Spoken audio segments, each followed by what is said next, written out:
Sasquatch. What's up, my friends?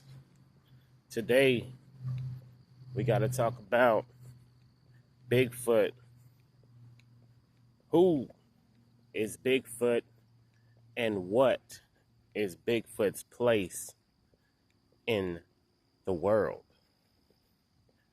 Bigfoot, a mythical creature, goes by the name of the Yeti, the Yowie, and Sasquatch.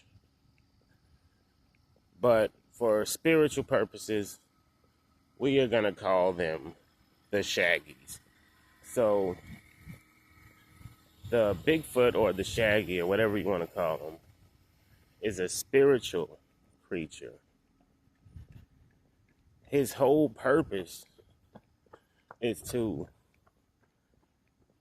maintain or be the guardian of the forest. He's really a forest guardian, basically, in a spiritual sense.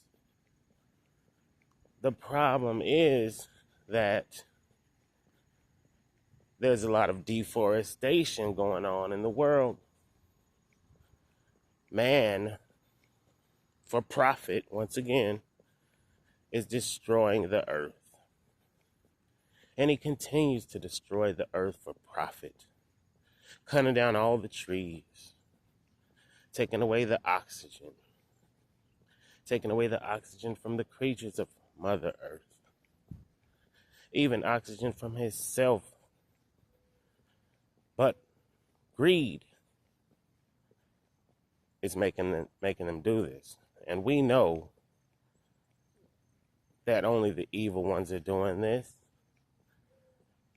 The righteous people of the earth want to live in a natural, harmonious way with Mother Nature. But they can't because there's so much pollution. Due to the deforestation, the Bigfoot is losing much of its natural habitat, just like the deers. Deers used to frolic everywhere, now they have nowhere to live. But also due to the deforestation, people are coming in contact with the Shaggy, coming in contact with the Yeti, coming in contact with the Yowie. This is where things get tricky because human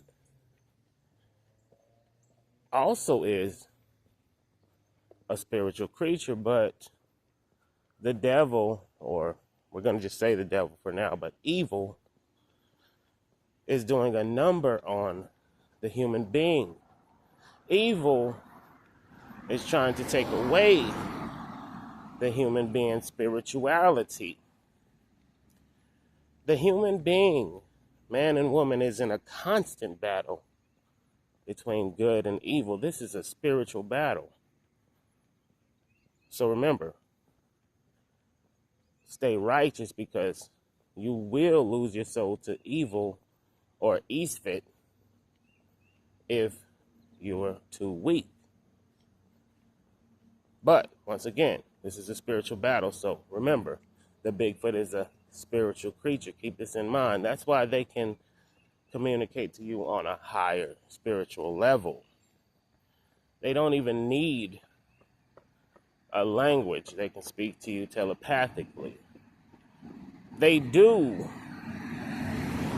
vocalize and speak in, well, not speaking, but communicate in grunts and howls and things. That's because they are spiritual, but also still in tune with nature. So barks and grunts and things of that nature are in accordance with wildlife. Remember, the Bigfoot is wildlife and also an endangered species due to his habitat being taken away. He should be protected, but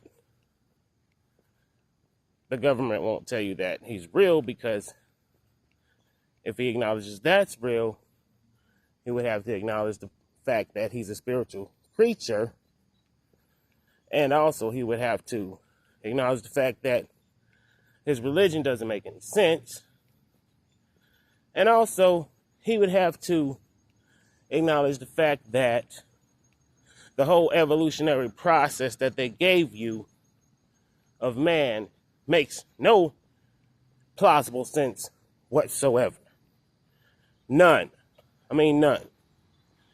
Try to say that the black man came from monkeys because they didn't want to give credit to the black man as being the original man, when you have bones in Africa that are billions of years old, and you still have primates and monkeys and gorillas living to this day, and you still have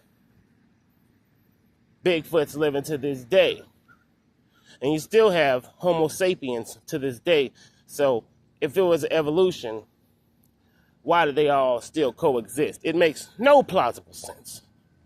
We must remember, science and religion are both foolish. Faith is good. Spirituality is good. Keep your faith in God.